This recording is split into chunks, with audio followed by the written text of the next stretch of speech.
E é um prazer estar aqui com vocês para tentar ajudar aí nessa reflexão sobre esse assunto muito complexo, né? Quer dizer, eu acho que a gente está diante, de fato, de uma situação única, crítica, excepcional, extremamente complexa, tanto do ponto de vista das determinações, quanto do ponto de vista dos efeitos, dos impactos, né? E a educação é um dos setores que se apresenta como dos mais afetados aí por esse processo todo, né? Já são quase 450 mil óbitos, né? Se já não passamos disso, perdas de vida, as sequelas são uma realidade, né, das pessoas que se infectaram, mesmo as pessoas que tiveram formas leves da doença, um percentual bastante grande, na verdade, fica com sequelas, de modo que a gente está diante de um processo que não sabemos quando terminará, que ainda estamos tendo uma grande dificuldade de manejo, né? A nossa situação atual, então, é de mais de ano de epidemia, de pandemia, mais de ano de suspensão de aulas presenciais. Embora alguns achem que a gente passou a trabalhar menos, nós sabemos que passamos a trabalhar bem mais, né? Eu já antecipo um pouco das minhas conclusões ao final, que é no sentido de que ainda não é possível ter um horizonte para um retorno seguro às atividades presenciais, mas também é fato, também é verdade, que são muitos os impactos potenciais e reais, né, dessa pandemia e da suspensão das aulas na educação, né? Então, nós que somos preocupados com a questão social, temos que nos preocupar com as duas partes, os dois lados da questão, né? Por um lado, a gente se preocupa com a vida, com a saúde das pessoas, de nossa saúde, com a saúde dos nossos estudantes, seus familiares e, portanto, com o direito à vida e à saúde, mas também temos que nos preocupar com o direito à educação e com esses impactos todos que a suspensão de aulas presenciais traz no processo formativo, né? Eu comecei a falar isso para dizer que eu sei mais ou menos qual é, nesse momento, o posicionamento que as nossas lideranças sindicais têm sinalizado, né? E a síntese dela é um pouco essa figurinha aí, né? Estamos diante de um grande enfrentamento, confronto de direitos, né? E temos que, de fato, estar atento às duas dimensões, né? É claro que não é possível exercer o direito à educação se estiver morto, né? Então, primeira parte da minha fala é no sentido de trazer os elementos que dizem, né, que nos dizem do quanto é desafiante ainda esse retorno a aulas presenciais, né? Quais são os desafios que se colocam? O primeiro, e talvez mais importante de todos eles, é, de fato, o processo epidêmico em si, né? Quer dizer, nós estamos diante de uma epidemia que não dá trégua, né? Que não acabou, muito pelo contrário. E eu não estou falando apenas de uma realidade regional, de Ilhéus, de Itabuna, eu estou falando de um processo pandêmico que não acabou no mundo inteiro, não é? Na verdade, não acabou em nenhum lugar do mundo, né? Então, vejam, a situação da epidemia no mundo é inconclusa. A situação do Brasil no mundo é das mais graves, quer dizer, nós somos um país campeão em casos de óbitos no mundo. Proporcionalmente à nossa população, nós somos hoje o primeiro lugar em termos de óbitos e o segundo ou terceiro em termos de casos por habitante, né? Esse é um dado que nos dá uma ideia, digamos, nem precisaríamos de muitos gráficos para pensar, entender o quanto é grave a nossa situação. Temos 2,7% da população mundial. Na segunda quinzena de abril, nossos óbitos corresponderam a 19,2%. E já teve quinzena que correspondeu a 27%. Quer dizer, 1/3 quase dos óbitos do mundo inteiro acontecendo no país, né? E embora a gente, nesse momento, estejamos num processo de desaceleração de casos e óbitos, como vocês podem ver nesses dois gráficos, na verdade, nada nos deve deixar tranquilos no sentido de imaginar que essa desaceleração persistirá continuamente a partir de agora, etc, etc. Nós sabemos que esse processo de transmissão depende fundamentalmente do comportamento das populações. E aí reside grande parte da nossa dificuldade, porque temos dado demonstrações repetidas do quanto nossa população tem tido dificuldade de executar, não é, as recomendações das autoridades, que, por sua vez, têm batido cabeça aí com uma grande descoordenação nacional, na verdade. A Bahia tem 7,1% da população nacional e acumulou 6,1% de casos e 4,6% dos óbitos. Nós somos o penúltimo estado em coeficiente de mortalidade, só perdendo para o Maranhão, né? Mas nós não estamos numa situação tranquila.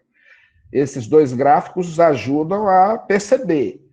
Nós estamos com também curvas descendentes, né? Desaceleração no estado, mas, na verdade, a ocorrência de casos parou de cair e a gente não sabe se tudo vai começar a subir de novo, porque, como eu disse, tudo depende do comportamento das populações. E, na verdade, nenhuma das vacinas que está sendo utilizada, ela impede a transmissão do vírus, impede a infecção, ela impede formas graves da doença, né?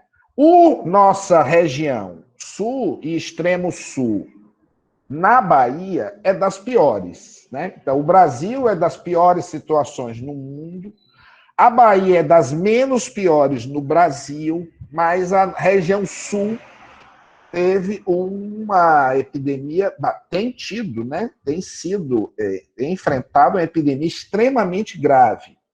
Nós temos os 10 municípios que nosso boletim epidemiológico acompanha, que são todos eles do sul, extremo sul do estado, eles somados correspondem a 4,6% da população estadual. Mas ele respondeu por 9,9% dos casos e 9,5% dos óbitos, o que já dá uma boa indicação para a gente do quanto essa situação nossa situação particularmente é difícil. Então, vejam esse gráfico, esses dois gráficos que comparam aí a região sul, extremo sul, com Bahia e Brasil. E vocês percebam como a curva em preto ela é sempre mais alta do que a curva em verde, que é do Brasil, e a curva em vermelho, que é da Bahia. Então, a nossa situação regional ela não é confortável. Itabuna e Ilhéus tiveram dos piores desempenhos no ano passado em termos de casos e óbitos por Covid. E vocês podem ver por essa tabela que no acumulado, enquanto no Brasil a incidência acumulada é de 7 mil casos por 100 mil habitantes, na Bahia, algo também próximo de 6 mil por 100 mil habitantes, em Itabuna foi 13 mil, em Ilhéus é 10 mil, em Quaraci é 10 mil. Quer dizer, os nossos dados de casos e óbitos são o dobro, não é? Na região cacaueira, em média, o dobro do que tem sido a média estadual e a média nacional. E os indicadores de ocupação de serviços são muito graves, muito ruins ainda, né?